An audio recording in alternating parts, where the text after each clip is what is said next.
Madam, আপনার পেটের এই বাচ্চাটি আমার, তাই আপনাকে আমার কাজ করতেই হবে। হোয়াট? একজন গরিব ফেরিওয়ালা হয়ে তুমি আমাকে বলছো আমার পেটের সন্তান তোমার? তোমার এত বড় সাহস কিভাবে হলো? ম্যাডাম, আমি ভালো করেই জানি আপনি এই বাচ্চার জন্য কোন ডাক্তারের সাথে যোগাযোগ করেছিলেন। না, এটা তোমার হতে পারে না। বুঝেছি, তুমি তোমার কাজ করানোর জন্য আমাকে ব্ল্যাকমেল করছো। তুমি তোমার এসব বাজে কথা বন্ধ করো, এখন এখান থেকে যাও। ডাক্তার কবিরকে আপনি নিশ্চয়ই চেনেন, আপনি তো তার সাথে যোগাযোগ করেন, তাই না? হ্যাঁ ডাক্তার সাহেব, বলুন। দেখুন ম্যাডাম, আমি এখন আর কিছু করতে পারছি না। আপনার স্বামীর সমস্যা আছে। যদি আপনি সন্তান নিতে চান তাহলে আপনার জন্য দুইটি উপায় আছে। এক, আপনি কোনো সন্তানকে দত্তক নিতে পারেন, অথবা আপনার জন্য আমরা টেস্ট টিউবের মাধ্যমে আপনাকে বাচ্চা দিতে পারি। আর এখন এটা খুব সহজেই করা যায়। আপনি যদি চান তাহলে আমরা কাজটা শুরু করতে পারি। না না ডাক্তার, আমি কোনো সন্তান দত্তক নিতে চাই না। আমি আমার নিজের গর্ভে সন্তান জন্ম দিতে চাই। তাই আপনি দ্বিতীয় কাজটি করুন, আর আমি টেস্ট টিউবের মাধ্যমে আমার সন্তানের জন্ম দেব। দেখুন, এই ব্যাপারে আপনার স্বামীর সাথে কথা বলতে হবে। আপনার স্বামী যদি অনুমতি দেন তাহলেই আমরা কাজটি চালিয়ে যাব, কারণ আপনার শরীরে অন্য পুরুষের অস্তিত্ব দিতে হবে। না না ডাক্তার, আমি আমার স্বামীর সাথে এই বিষয়ে কথা বলতে পারবো না। যদি সে জানতে পারে যে আমি তার কারণে মা হতে পারবো না, তাহলে আশা করি বুঝতে পারছেন আমি কি বলতে চাই। দেখুন, এই প্রক্রিয়াটি বৈধ নয়, কিন্তু আপনার স্বামীর সমস্যা, তাই আপনি এভাবে মা হতে চাচ্ছেন। এই প্রক্রিয়াটি আমি তখনই হাতে নিব যখন আপনি এখানে একটা সাইন করবেন। আপনি সাইন করার পরেই আমি কাজটা শুরু করব।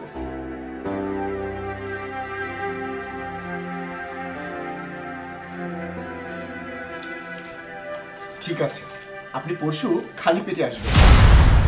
তিনি আমাকে বলেছিলেন আপনার এলাকার পৌর কর্পোরেশনের প্রধান একটি সন্তান চান, কারণ তার স্বামীর সমস্যা আছে, আর তাই আমি আমার শুক্রাণু দিয়ে সাহায্য করেছিলাম। কিন্তু আপনি আমার রোজগারের পেছনে লেগেছেন। একবার ভেবে দেখুন, আমার ওই ফলের ঠেলা না থাকলে আমি কোথা থেকে রোজগার করব? আমার বাচ্চাদের কি খাওয়াবো? আপনি পৌর কর্পোরেশনের প্রধান। আমি যদি এখন চিৎকার করে সবাইকে বলি আপনার গর্ভে এই ফলের দোকানদারের সন্তান, তাহলে বিষয়টা কেমন হবে? তাতে আপনাকে অপমান করা হবে। আপনি আমার ফলের ঠেলা ফিরিয়ে দেওয়ার অর্ডার না দিলে আমি সবাইকে সব বলবো। আর আপনার যদি আমার কথা বিশ্বাস না হয়, চলুন আমার ডিএনএ টেস্ট করিয়ে দিই, সহজেই পরিষ্কার হয়ে যাবে এই বাচ্চাটি আপনার এবং আমার। আপনি নিজেই ডাক্তার কবিরের থেকে জেনে নিন কি করে এসব হলো।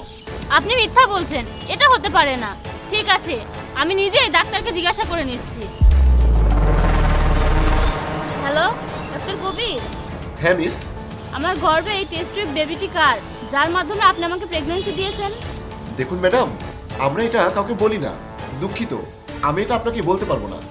দেখুন, আমার কথাটা বোঝার চেষ্টা করুন। এটা জানা আমার জন্য খুবই জরুরি। প্রয়োজন না হলে আমি আপনাকে এভাবে বলতাম না। আর আপনি যদি আমার কথা না শোনেন, আমি আপনার বিরুদ্ধে আইনগত ব্যবস্থা নিব। ঠিক আছে ম্যাডাম, বলছি। আপনার অফিসের সামনে যে ফলের ঠেলাওয়ালা আছে না, এই শুকানো তার।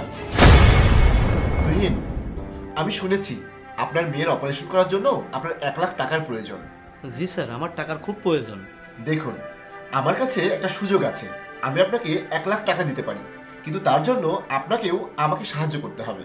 তিনি আপনার এলাকার মিউনিসিপ্যাল কর্পোরেশনের প্রধান।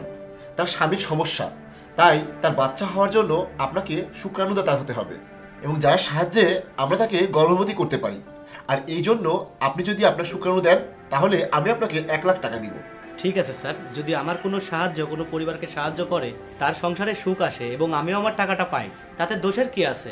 কোনো সমস্যা নেই, আমি রাজি। ঠিক আছে, আপনি কাল সন্ধ্যায় আসুন আর এখানে সাইন করে দিন। ঠিক আছে স্যার। এখন আপনি আসুন। ডাক্তার, আপনি এটা কিভাবে করতে পারলেন? দেখুন ম্যাডাম, এতে আমরা কি করতে পারি? প্রথমত, আমরা এটা কাউকে বলি না। আর দ্বিতীয়ত, আমরা তাকেই খুঁজে বের করি যে সুস্থ। আপনি একটা সন্তান নিতে চেয়েছিলেন, আর আমি তাই এটা করেছি। আর আপনি তো সন্তান দত্তক নিতে চাননি। এটা আমার কি দোষ? সরি ম্যাডাম, এখন আর কিছুই করতে পারবো না। ধন্যবাদ ম্যাডাম। এখন আপনি নিশ্চিত হয়েছেন যে এই বাচ্চাটি আমার? আরে ম্যাডাম, আমি আপনাকে জোর করে কিছু বলছি না। আমি আপনার সুবিধা এবং আমার সুবিধার কথা বলছিলাম। কেউ এই সম্পর্কে জানবে না এবং আমি কাউকে বলবো না। শুধু আমার ঠেলাটি ফিরিয়ে দিন। ঠিক আছে, আপনি এখন যান।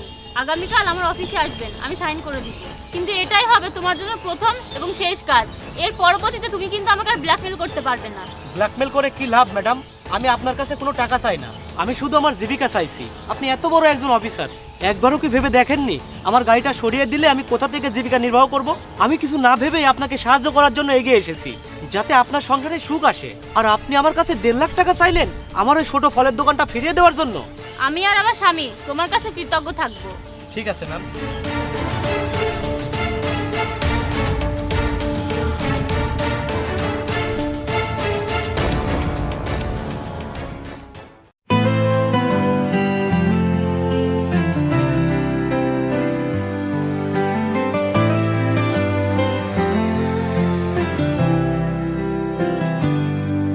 In a crowded room, I saw you stand.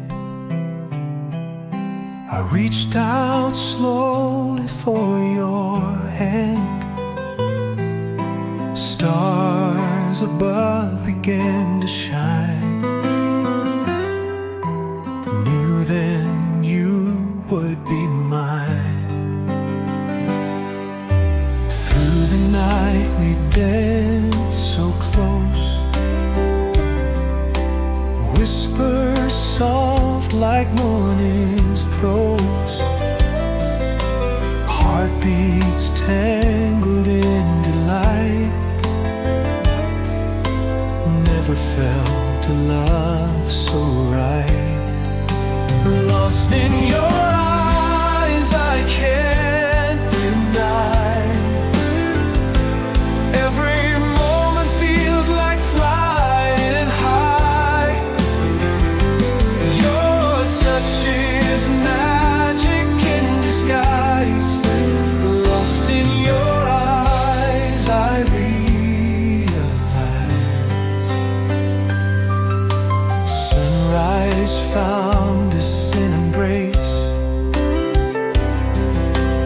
Time stood still, we found our place.